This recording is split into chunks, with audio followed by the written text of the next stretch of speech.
Now we're learning a bit more, as you know, on Friday. The ODNI, which is the Director of National Intelligence, the DNI, at the Office of National Intelligence, Tulsi Gabbard, released a bunch of files. And these files, I gotta check these out. Oops, and then I just took them off.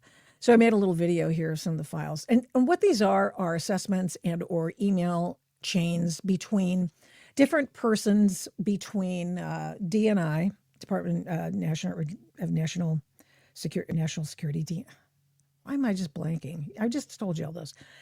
Some of them are NSA, some of them are FBI. They're all in this amalgam and alphabet of people, places, and things.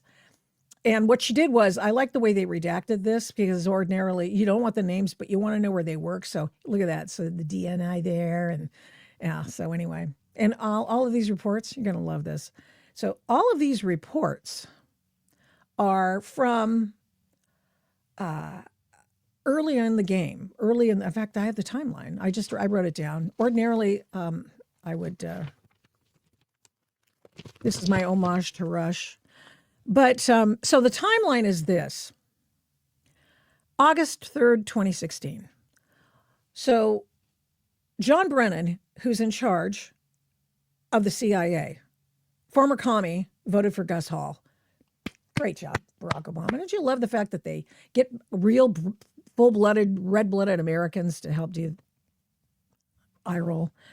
So anyway, he briefed Barack Obama, who was then president, about Hillary Clinton's alleged plan to tie Donald Trump to Russia collusion. And so that happened in August 3rd, 2016.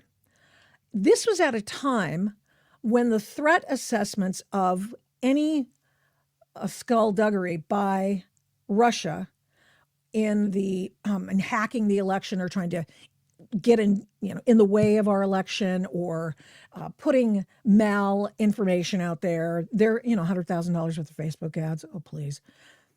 So anyway, so they said, hey, there's no threat really. We don't perceive there to be a threat. There's nothing coming up. Okay, all right, fine.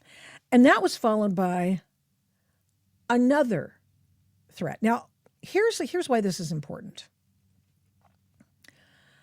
It's important because Hillary Clinton had just gone through this long, ungodly, annoying, remember the 11 hour, the Benghazi thing? And then this happens where she's running for president, and oopsie daisy, 30,000 emails. Oh, they were just for Chelsea's wedding and some yoga poses. What? Yoga poses. Hillary.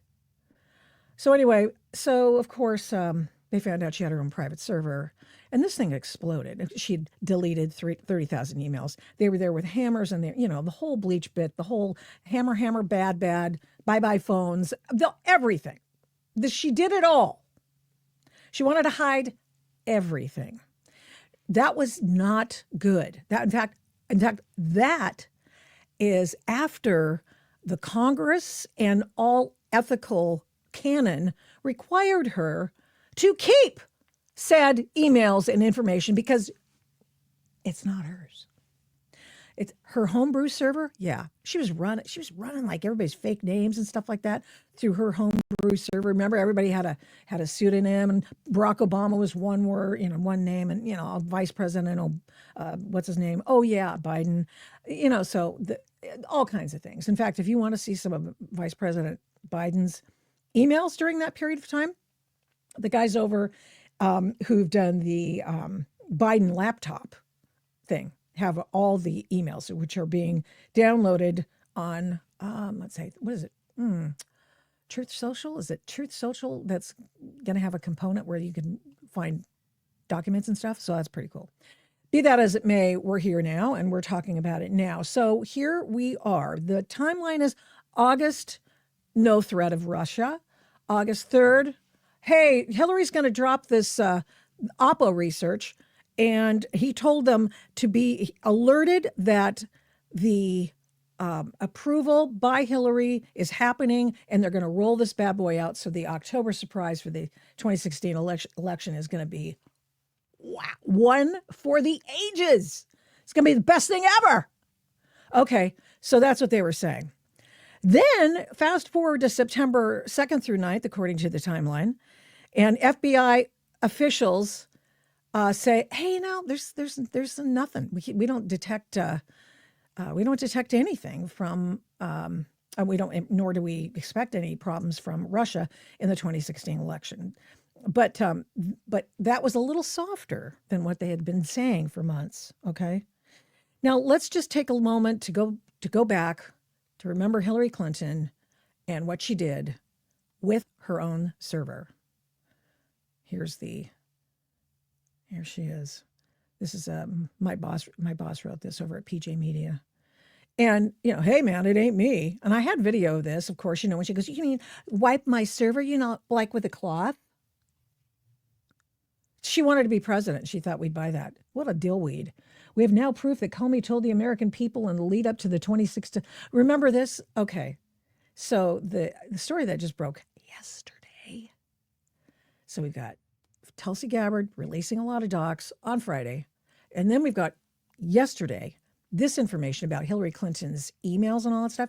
Remember the mid-year or whatever, the FBI call sign, if you will, for what they called Hillary Clinton's email problems. Turns out they actually, Peter Strzok, never really investigated it. They never actually investigated. Oh, let me bring my boss's this Paula Bullard's story. And here she's talking about the fact that the thumb drives were never reviewed. The information that she had, what they could find, didn't review it. Despite that, Comey concluded that no reasonable prosecutor would bring charges in the case. I can remember standing in my living room on the 4th of July. It was 5th of July he did it. But I was like, oh my God, he's going to pull the trigger.